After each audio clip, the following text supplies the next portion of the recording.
So এই ভিডিওতে আমি তোমাদের ফোর্থ সেমিস্টার হিস্ট্রি এমডিসি 4 এবং এমডিসি 5 এর সাজেশন দিয়ে দিচ্ছি। ইংলিশ ভার্সনও রেখেছি, ইংলিশ ভার্সন একটুখানি পরেই তোমরা দেখতে পাবে। এবং যে প্রশ্নগুলো দিচ্ছি সেই প্রশ্নগুলো ভালো করে করো, আশা করছি আগের বছরের মতো তোমরা কমন পেয়ে যাবে।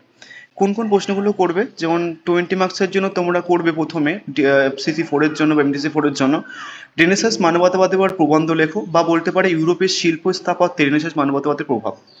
নেক্সট করবে মূল্য বিপ্লব বলতে কি হয়েছে, প্রভাব লেখো। নেক্সট করবে ওয়েস্টফেলিয়া শান্তি চুক্তি কিভাবে ইউরোপ একটি নতুন রাষ্ট্র জন্ম দিয়েছিল। নেক্সট করবে ম্যাকিয়াভেলি কি একজন মানবতাবাদী রাষ্ট্র নৈতিক চিন্তাবিদ ছিলেন।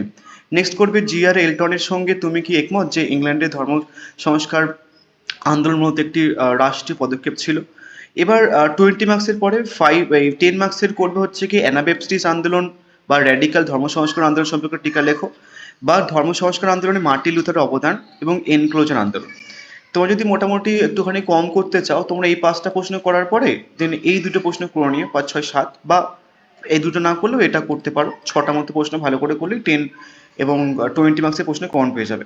যতটা পরীক্ষা তার থেকে কম প্রশ্ন আমি দিয়েছি। এবার 5 মার্কসের প্রশ্ন। 5 মার্কসের প্রশ্ন বাণিজ্য বিপ্লব, তারপর হচ্ছে কি তোমার কৃষ্ণ মৃত্যু বা হচ্ছে কি black death, Martin Luther 95 thesis, উত্তর মানবতাবাদ, তারপর হচ্ছে কি জন ক্যালভিনের ভূমিকা এবং ডব সুইচ। মোটামুটি তারপরে এই অবধি করলেই হবে, ঠিক আছে। বাদ বাকি সাপোর্টিং প্রশ্নগুলো একটু দেখে নাও। পর্তুগিজ স্পেনের সঙ্গে সমুদ্র অভিযান তুমি কি ব্যাখ্যা করবে। 16 শতকে জার্মানি বিদ্রোহ, এবং এখান থেকে যদি কোনো প্রশ্ন না করো তাহলে এই জার্মানির যে বিদ্রোহ, কৃষক বিদ্রোহ, এটা অবধি করো, বাদ বাকি প্রশ্ন না করলেও চলবে। তাহলে ইংলিশ ভার্সনটা দেখে নাও, যে ইংলিশ ভার্সনটা আমি দিয়ে দিয়েছি। এটা গেল হচ্ছে কি যে সিসি 4। এবার সিসি 5 বা এমডিসি 5 কি কি করবে দেখো।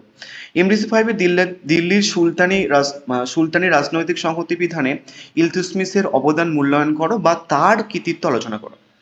ফিরোজ শাহ তুগলকের জনকল্যাণমূলক কার্যাবলী আলোচনা করো। নেক্সট আসছে হচ্ছে কি তোমার সুলতানি যুগের স্থাপত্য রীতি সম্পর্কে আলোচনা করো। নেক্সট ইলতুৎমিশ থেকে আলাউদ্দিন খলজি পর্যন্ত সুলতানি নরপতির আদর্শ আলোচনা করো, বা দিল্লি সুলতানিকে কি ধর্মীয় রাষ্ট্র হিসেবে চিহ্নিত করা যায়, ঠিক আছে। নেক্সট গিয়াসউদ্দিন বলবন্দের নরপতি আদর্শ বা রাজতন্ত্রের তত্ত্ব সম্পর্কে আলোচনা করো, তিনি কিভাবে দিল্লি সুলতানিকে সুদৃঢ় করেছিলেন। এটা মোটামুটি টোটাল 5টা মতো হচ্ছে কি আমি দিয়েছি কাইন্ড অফ এখান থেকে 20 মার্কসের জন্য, এটা ভালো করে করবে। নেক্সট 10 মার্কসের জন্য বিজয়নগরীর বাহমনির রাজ্যের সংঘাত আলোচনা করো। বাংলার স্বাধীন সুলতানি প্রতিষ্ঠার ক্ষেত্রে শাহাবুদ্দিন ইলিয়াস শাহের কৃতিত্ব। সুফিবাদ সম্পর্কে আলোচনা করো, আলাউদ্দিন খলজির অর্থনৈতিক সংস্কার ও বাজার দর নিয়ন্ত্রণ নীতি। তো মোটামুটি তোমাদের সিলেবাসটা অত্যন্ত কমপ্লিকেটেড এবং বড়। যে কটা প্রশ্ন দিয়েছি ওগুলো করলে ভালো হয়।